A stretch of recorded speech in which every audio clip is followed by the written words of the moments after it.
eu quero citar, não sei se o senhor, eu sei que o senhor está preparado para esse versículo, mas Hebreus capítulo 6, não sei se o senhor conhece o verso 1º, que é o texto áureo daqueles que não entendem a doutrina da perseverança e da preservação. O senhor sabe? Hebreus 6:1. Portanto, eu estou usando a NVI, tá? Diz assim, portanto, deixemos os ensinos elementares a respeito de Cristo e avancemos para a maturidade, sem lançar novamente o fundamento do arrependimento de atos que conduzem à morte na fé em Deus. Da instrução a respeito do batismo, da imposição de mão, da ressurreição do morto e do juízo eterno. Assim faremos, se Deus permitir. Ora, para aqueles que uma vez, verso 4, ora, para aqueles que uma vez foram iluminados, provaram o dom celestial, tornaram-se participantes do Espírito Santo, experimentaram a bondade da palavra de Deus e os poderes da era que há de vir e caíram. É impossível que sejam reconduzidos ao arrependimento.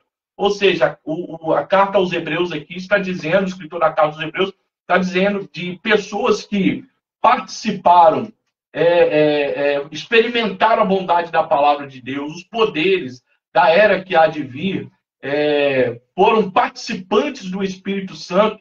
Aí no verso 6 diz, e caíram. É impossível que sejam reconduzidos ao arrependimento, pois para si mesmos estão crucificando de novo o Filho de Deus, sujeitando-o à desonra pública. Então, o texto áureo, que muitos que não entendem a doutrina da perseverança e da preservação, seria Hebreus 6, aí, dos versículos que eu acabei de ler, que vai falar que essas pessoas, como explicar que essas pessoas que participaram da graça, do Espírito Santo, do poder da palavra, vieram a cair na graça. Como o senhor pode explicar isso aí para quem ainda não compreendeu de fato essa doutrina? Joia, joia. Essa, na verdade, era uma das objeções que eu ia trazer para estar explicando aqui. Na verdade, posso falar? Pode. Eu antecipei ela, então. É uma das objeções que é levantada contra a doutrina que ensina que não existe perda de salvação.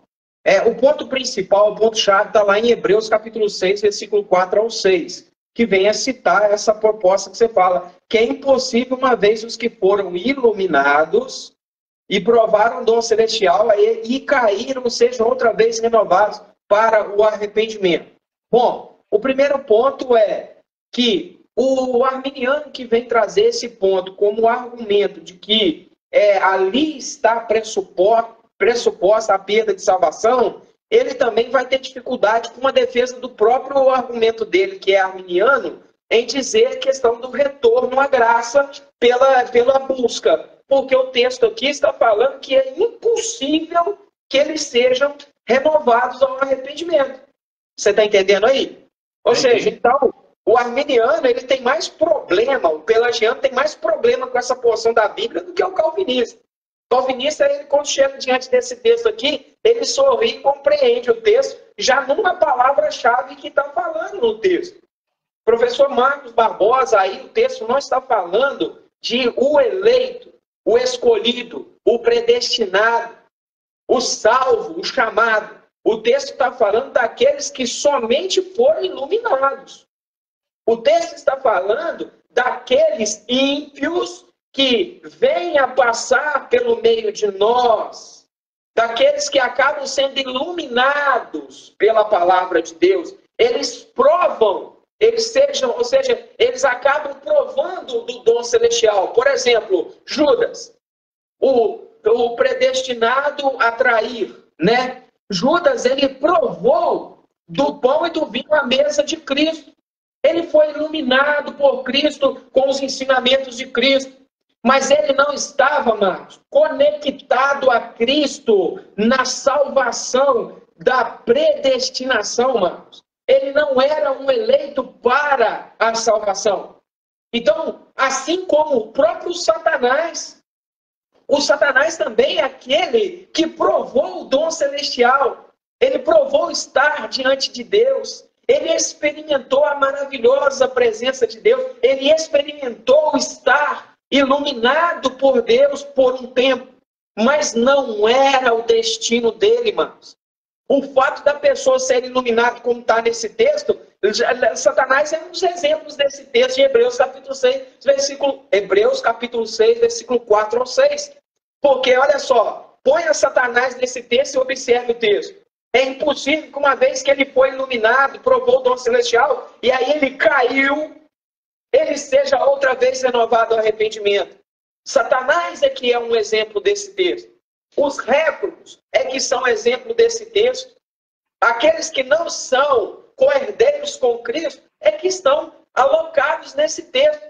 Esse texto ele está falando daqueles que são convencidos, Marcos, pelo intelecto apenas, mas eles não estão levados por Deus, operando neles o querer o efetuar. A questão, eles não são destinados a isso. Então você vê que o texto ele não fala que eles foram regenerados. Fala que eles foram apenas iluminados, que eles apenas provaram, que eles apenas participaram. Esses termos indicam uma participação externa e não uma participação. Né? O termo provado aqui, Marcos, é o geomai, né? Que também é usado em Hebreus capítulo 2, versículo 9, para descrever a questão de Cristo provar a morte. Jesus provou a morte, Marcos. Ele provou a morte. Né? Ou seja, ele, assim como esses aqui provam o dom celestial, ou seja, é algo temporário. Né? O verbo geomai, ele é um verbo que expressa a temporalidade. É algo que provou por um tempo apenas. Mas ele não está inserido na continuidade do exercício do destino do eleito. Ou seja, esse texto, ele fala que eles participaram por uma coisa do Espírito Santo, mas não significa uma exposição aos dons espirituais que diz respeito à salvação. Agora, olha só o versículo 9, Marcos, de Hebreus, capítulo 2, versículo 9, fala: quanto a vós, aqui que vem o ponto-chave em Hebreus, quanto a vós, amados, aí está falando dos eleitos agora, ó, estamos persuadidos de coisas melhores. Já que você citou essa porção inicial de Hebreus aí, você vai direto ao versículo 9 que fala: quanto a vós, amados, estamos persuadidos de coisas melhores e pertencentes à salvação. Ou seja, aqueles que não são estes que você citou, são aqueles que estão experimentando coisas melhores e pertencentes à salvação. Então, em Hebreus, Marcos, fica claro que existe dois grupos. Aqueles que só vão experimentar, só vão ser iluminados, só vão provar, só vão participar temporariamente. Mas quanto a vós, aí já está falando dos eleitos escolhidos de Deus, nós somos persuadidos de coisas melhores e pertencentes à salvação. Entendeu? Ou seja, quem fica com esses versículos isolados aí, e não conecta a todo o contexto bíblico da epístola aos Hebreus, né, de autoria desconhecida, mas divinamente inspirada, obviamente, já vai ficar perdido sem saber esse contexto, né? Ou seja, temos que perceber isso. Eu li, quando eu estava estudando essa questão, Max, eu li John Owen, né, a carta aos Hebreus, né, é por John Owen. E também Luiz Berkoff, Teologia Sistemática, na página 546. Eu lembro dessa citação aí. Você tem o livro do Luiz Berkoff, Teologia Sistemática, não tem? Tenho, estou pegando aqui agora. Deixa eu só ver se então, ele fala sobre essa questão, se não fala memória, página 546, que é uma das coisas que eu notei nesse final de semana, que eu estava estudando, preparando para a gente estar debatendo isso. Então, veja bem, Hebreus capítulo 6, versículo 4 ao 6, não está falando ali, Marcos, de perda de salvação de modo nenhum. Isso mesmo. Não é isso? Isso mesmo, estou mostrando aqui. Aí, ó, é esse aqui, a Teologia Sistemática de Luiz Berkoff. Tá certo. Bom, então eu estou bom de memória, né? Tá bom, tá ótimo.